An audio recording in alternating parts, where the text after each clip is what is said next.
Hey guys, sorry, the first upload got nuked by the flawless YouTube system. If you can give it a rewatch, I need the watch time or else the vid's dead. And it's a pretty good one, I think. Thanks. I all too often hear that every battle shonen is the same with a twist, and that's bullshit. I hear how if you've seen one fight, you've seen them all, and that's also bullshit. My Art of a Fight Scene series is here to prove that and attempt to act as the voice on the behalf of shonen battles. I used Naruto and One Piece as examples of this, explaining the series' battle structure on a larger scale and how the basics behind the everyday fights are completely opposing forces, and I've been getting requests to do this style analysis on a more minute level, on two individual fights from Naruto and One Piece, and compare their unique structure accordingly. Link to my overarching Naruto One Piece Art of a Fight thing video in the description, as well as at the end of the video. It's not a prerequisite to watching this one, but if you like this detailed glance at individual fights, I'd suggest the other one as well, as more of a universal thing. The reasoning behind me picking Naruto versus Pain as a comparison to Luffy versus Doflamingo, and to use this as a point to express the vast differences in the meaning behind both series' battle structure, is because of the underlying striking similarities between both of these two confrontations. Both villains are semi-endgame enemies. They've both been hyped up for several hundred episodes before this arc even began, and they've both injured or killed friends of the protagonist. Similar to how Nagato was sort of related to Naruto through Jiraiya as well as through the Uzumaki, despite them never actually meeting. Doflamingo is a descendant of the Celestial Dragons, making him an arch nemesis to the members of the D clan, of which Monkey D. Luffy is a member, despite them never meeting. Luffy and Naruto both busted out a new power, becoming their new standard heavy fighting form, with Sage Mode and Gear Forth, epic powers that focus on heightening already present physical abilities. Both Doflamingo and Pain had a completely original type of power based on something we've seen, being an evolved Sharingan, and Doflamingo with an awakened Paramecia. Both Pain and Doflamingo are some of my favorite anime villains of all time, with insanely intricate backstories. Pain's I've already covered in my top 5 Naruto backstories, and Doffy's is gonna be for another day. But unlike most villains I see all too frequently, these guys have logical reasons to be where they are, as powerful as they are, and why they're doing what they're doing. Oh, and both fights have like the greatest animation and freeze frame shots of almost any anime ever, with the single best random cringe shots you'll ever see. Basically, there's a lot of components to these two titanic clashes that overlap, and despite that the two formulas couldn't be more different, before I started making this video and I started putting thought into the fights and how my heart felt completely differently by both of them, in my mind, I thought I was looking at two superficially borderline identical battles. As I stated briefly in my last general One Piece and Naruto video on the Art of a Fight Scene, fight scenes are stories. They're not just there to be a standalone cool choreographed fight where everyone could just gape at the beautiful animation and stuff. No, what makes a fight feel real, and what really gets me invested in a fight scene,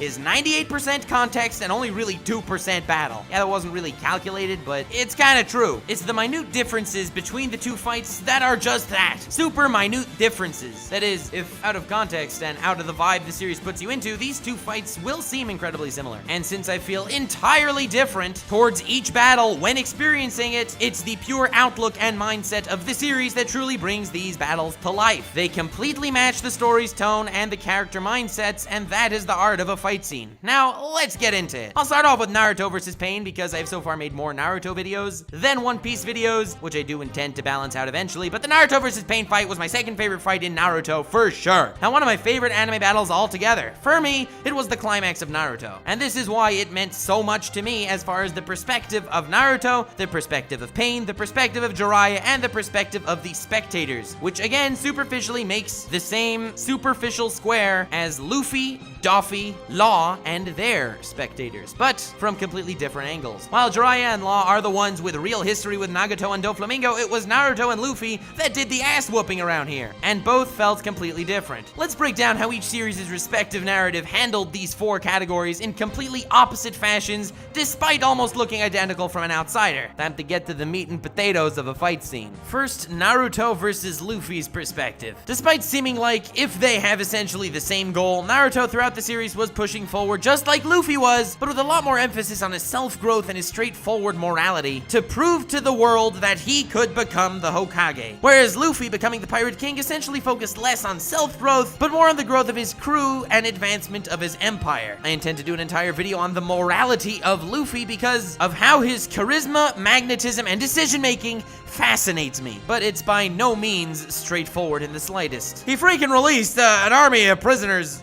from Impel Down for personal gain. I am dying to finish that video. But also, as a contrary point to Naruto, he doesn't give a crap about how other people regard him, and he has nothing he's trying to prove to anyone. He just wants to be the freest man on the sea. Just from this perspective alone, the result of the victories of their battle have entirely different implications, despite the many similarities. Naruto's victory showed his personal growth and how he surpassed his master. Turning Nagato good in his final moments also follows the Naruto vibe of straightforward morality, and the aftermath of his battle resulted in him getting respect from his village for the first time. The result of this battle finally made Naruto a hero. And now let's see exactly what transpired prospectively from Luffy's victory. Firstly, it was made entirely clear that he wouldn't have had a peaceful victory without the assistance of both his crew and greater alliance, like how Naruto single-handedly beat Pain. As simple examples, he relied on them to slow down the birdcage, he relied on them to turn the citizens back from toys, and my personal favorite point in this category, I don't think Luffy would have been able to beat Pika, at least not easily at all, but that's a debate for another time, since I would rather avoid getting the snot pummeled out of me by a herd of raging Luffy tards in heat yelling Gamu Gamu no Weeb Body Suramu in bad Japanese accents, or as they call it, anime accents. At least not yet. The fact that Doflamingo was beaten without turning good, where he accepted his defeat, followed the One Piece vibe of Luffy's strange morality. The aftermath of this battle gave Luffy the respect that Naruto received from what will become his fleet, as opposed to making Luffy a hero like it did Naruto. That's not the perspective of One Piece, and it gave the entire fleet a camaraderie and freedom. Next, Nagato versus Doflamingo's perspective. Two of my favorite anime villains, and as I've mentioned, they share many similarities, so I get that. But it's all in the details of the One Piece and Naruto universe and the art of how fights are written to evolve the narrative through emotions rather than words. That makes these guys awesome villains in completely different ways. Both Pain and Doffy have tragic pasts where for whatever reason they were rejected from society and built themselves up into a superpower. The simple difference in perspective here is Nagato wasn't singled out and treated unjustly. He was just kind of at the wrong place at the wrong time and unfortunately got caught up in a war. The organization he started was essentially supposed to help rebels to act as saviors to the oppression that surrounded them. The second layer of tragedy being Yahiko's death made him susceptible to Madara's ploy, where he was convinced that the atrocities that he perpetrates aren't only a superficial way to stop his own pain, but the philosophy he's developed inflicting pain upon the world to stop all future pain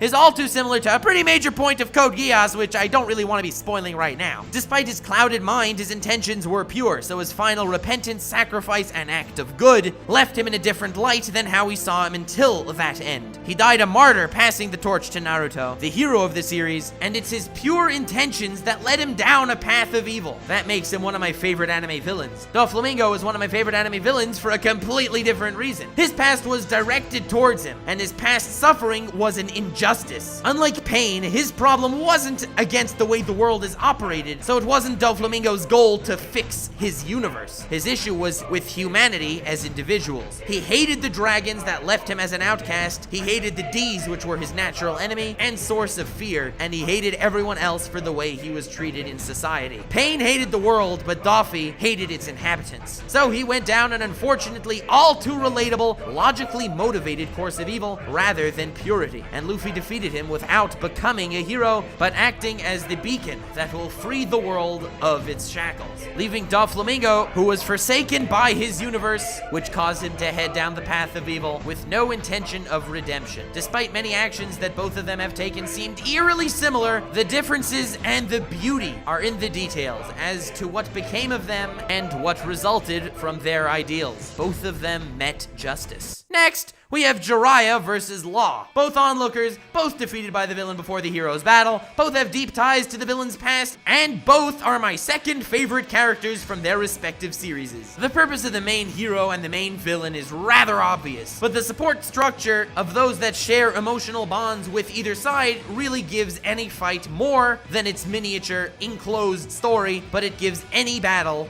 feeling. And the subtle differences these two badasses give their respective fights give each of them an entirely different feeling from the other. Jiraiya serves a slightly different purpose in his training of Naruto to his training of Pain, but in all, his purpose in Naruto's narrative is as the ultimate sensei figure, and that warrants an analysis on another day. However, what this massive battle meant to Jiraiya was, it's a clash of his legacy. He's passed the torch to both sides, one created a hero and the other created a monster, which in itself was eventually his own undoing. The way the Naruto vs. Pain fight concluded was not only with Naruto's victory, which was integral to Jiraiya's entire being, but it also ended with Nagato entrusting his own legacy to Jiraiya's ultimate successor, which by default came as a package deal with his old sensei's full-on blessing, and can now leave him resting in peace with the world left in better hands than it ever was, and where his disciple will become what he himself could not. Law gives off an entirely different vibe. Pain was Jiraiya's student, in unfortunately a terrible situation, and would always have a warm place in his heart. Law wanted Doflamingo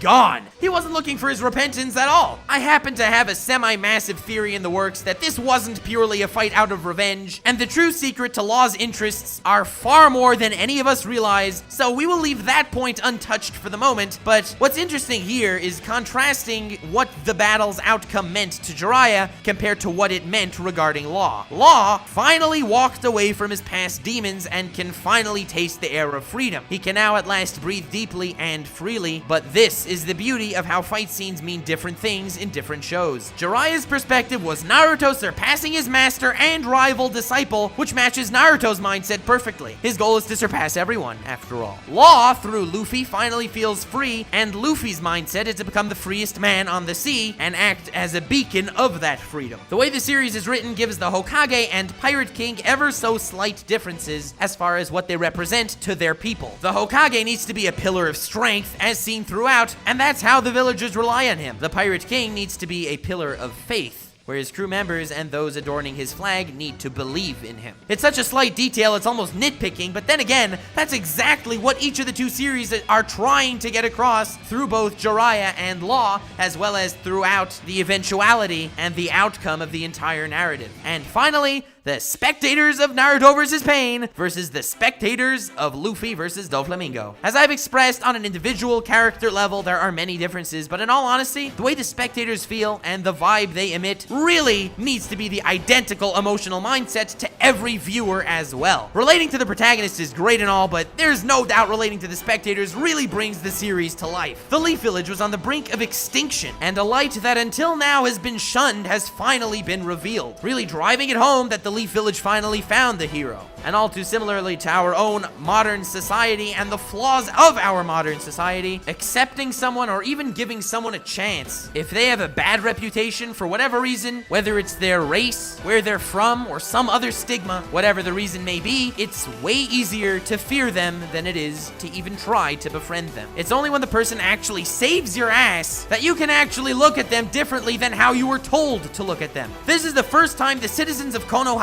looked at Naruto as an individual person, and they found their savior. A person with an incredibly astute moral compass that they only just now actually opened their minds to see, as opposed to seeing some monster boy. It's a powerful message that holds true to everyone's everyday life, that they finally saw him for who he is. Luffy came from a story where he never gave a flying rat's ass, you're welcome for the inspiration, Oda, about how other people looked at him. All he wanted was his own liberation, and again, I definitely intend to do a video on Luffy's morality, but the result remains as a character that everyone feels like they want to live vicariously his dream. So as far as the pirate spectators that become members of his fleet, that's the ultimate direct result for his actions. And for the citizens of Dressrosa, they finally taste freedom as well. The implication Pain had on the Leaf Village was annihilation, and they therefore needed a hero, which was playing into the hands of the ultimate narrative of Naruto. The effect Doflamingo had on Dressrosa was utter enslavement of the body and mind, and they therefore needed a liberator, which is the driving narrative of One Piece. They found their twisted morality that differs from the alleged good guys in the world government that had no power over Doflamingo with the straightforward laws and morals they had in place. So in each of the two settings, I felt their agony come alive to the extent that I felt like I was in each story. That's how a fight has to tell the tale of its narrative. That's how a fight scene really comes to life. So you can imagine why it takes me off when I hear all too often how those elitist,